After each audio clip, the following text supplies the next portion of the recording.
Hallkë elektronike për të burgosurit, të cilat do të mbikëqyren nga burgu. Kjo risi është në kuadër të promovimit të sistemit për mbikëqyrje elektronike në qendrën e trajnimit në institucionin dëshkues përmirësues Idrizov.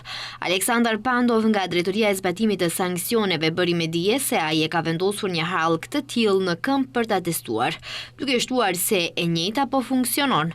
Drejtori Pandov njoftoi se një pjesë e burgjeve janë të populluara më shumë se 100% dhe këto hallka janë me qëllim që të zvoglohet mbi popullimin e përburgje.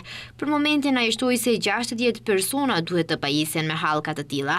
Ai gjithashtu shpjegoi se marrja e hallkave të tilla mund të bëhet në dy mënyra, përmes avokatëve të dënuarve ose mund të kërkojnë të dënuarit personalisht. Po ovoj kontekst sa kam da potenciram dhe ka...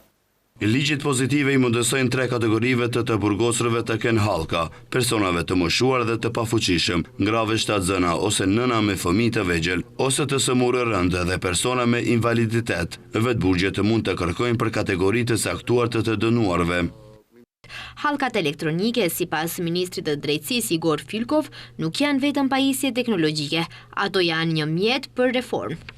Ato janë simboli një politike të re dhe moderne të provës. Përmes përdorimit të tyre, ne mundësojmë alternativë për burgun, uljen e mbipopullimit në institucionin dëshkuese përmirësuese, risocializim më të mirë dhe siguri më të madhe për qytetarët. Ky nuk është vetëm një azhurnim teknik, është një përcaktim i qartë se drejtësia mund të administrohet me dinitet dhe respektim të drejtave të njeriut. Në burgjet mbar vendit ka 2300 të burgosur dhe 400 në paraburgim.